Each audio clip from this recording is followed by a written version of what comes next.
Them in those states. It is a Bini erosion disturbed my house 3 fucking times as a child. I didn't understand my father's pain. Now I'm an adult. The same thing. This is the second time. And you know the painful part? The same Obaseki posted on his Twitter that they have fixed 19th Street, collecting glory. They do Jara Road. Do Jara Road because the wife has a supermarket. Brother, follow me at the erosion.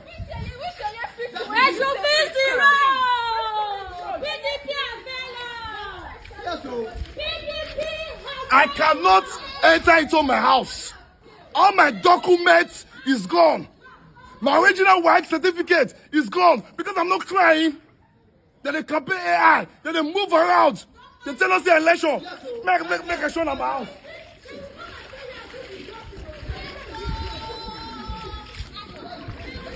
Can Obaseki children live in this place? Can Obaseki children live in this place? This is not a political campaign or anything.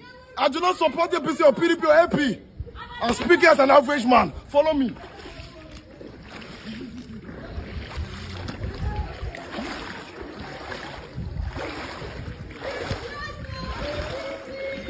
Be watching, see. Just a watch. The water self there won't come down. Water will reach me for waste.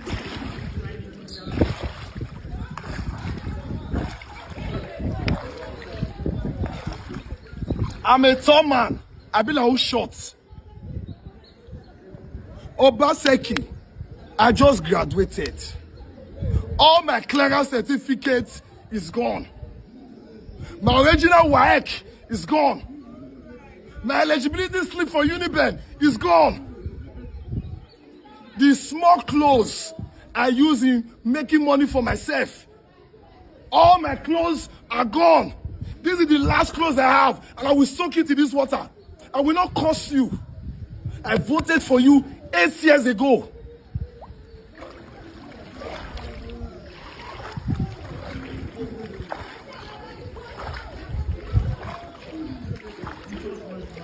Because I'm not crying yet, you don't know the pain.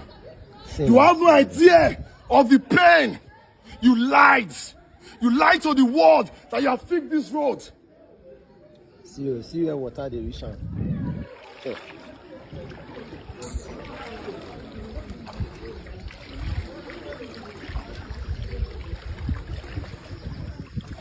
Imagine you my can life. See the water. You can see the water. Imagine my life. Keep going, bro. I should swim. Keep going. To my house. Keep going. Sure, you can see where the water is reaching in. Shots. You see how much they raise the shots up. Okay. Imagine my life. Imagine my life. Imagine. It is where. This here. You can see now.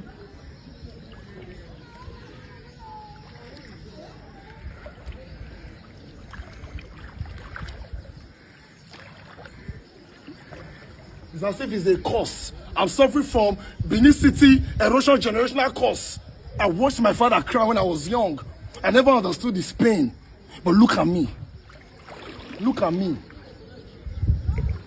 That is an orphanage home. When erosion disturbed there 2 years ago, I was present in this street. Hello everyone. I'm sure you just watched the pain in that young man's voice. And that's what usually happens when governance doesn't go right. Governance is supposed to be for the benefit of the people. It's not supposed to be for the benefit of a few. In this country, we have allowed a situation whereby some people just get into office and just hijack literally everything and make it their own. That's not the way it's supposed to be. The pain there and everything. And like you see what he said, generational erosion cause. I've said this thing several times, that look, our parents were oppressed. Even we that we are here, we have been oppressed. We must not allow them to oppress our children. And that is very key. But one of the things we all must understand also is that politics is literally everything. Politics is a way of life. I get it. He was saying, oh, he's not trying to be political, he's not supporting anyone. But that's the problem. That is political. By you saying you are not supporting anyone, it's not this, it's not that, you have invariably given your power to someone to help you to support someone on your behalf. And at the end of the day, the repercussion of it all will continue to go on.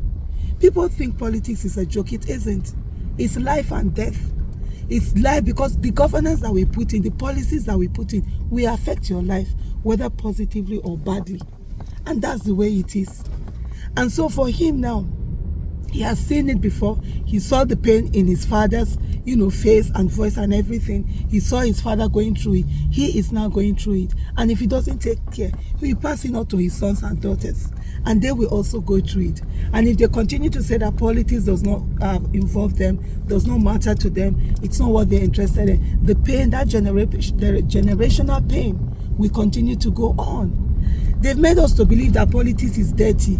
And we say that, oh, we're not going to do it, it's dirty, I'm not going to be part of it. Let's go in there and clean it up. I've always said something, advocacy and politics are the same thing. They are for the greater good. The people who are advocates or activists are supposed to point out the problem, that, oh, this is what is wrong. And then the people who are voted into office, they're supposed to solve the problem. But in Nigeria, we've had a situation whereby we allow people just get into office, and we feel that the duty of politicians is to go there and steal money, steal our collective wealth, and we allow them. No, that's not the way it is. That's not tenable. That's not what politics and democracy is supposed to be about. The dividends of democracy, the people are supposed to enjoy it. The people are supposed to have good life. It's not to say that, oh, certain people, we've almost allowed them, and then the rest of us, we continue to subsidize government's failure. When government doesn't do the right thing, our fellow sisters and brothers, they call us, they meet us, you have to help out. And at the end of the day, you're carrying this huge burden that you're not supposed to carry. That has to stop. We have to get to a place where we understand that allowing all of this to continue to go on is why we continue to have the problems that we have. And everyone must stand up, and everyone must do the needful. Saying away doesn't pay anyone. It hasn't paid the people before. It's not going to pay us. And as we go on, it's not going to pay us. I've said to a lot of people, you see this life here, especially with the medical care that we have, people are living longer and longer and longer. There are some people that for the next 50 years, they are still going to be alive here. And you say you are not going to participate. The next 50 years, they will deal with you. They will finish their term, they will hand over to their children. They will hand over to their stooges. Their stooges will continue dealing with you. In 1980-something, we were all crying. I was 10 years old in 1984 when Buhari came in and, overthrew. People were happy because there was so much suffering. Yet, how many years later? 40 years later, we are still in that suffering. How do we allow that to continue to happen in our country and we do nothing? We cannot continue, because in the next 40 years, we're also going to do it. So whatever it is that we're doing, let's ensure that we get people who are credible into office. When they get into office, we are not going to leave them like that. We continue to follow them and hold them accountable. And those people that are always coming out and saying to someone that, oh, don't hold someone accountable, don't do this, don't call names. Are you okay?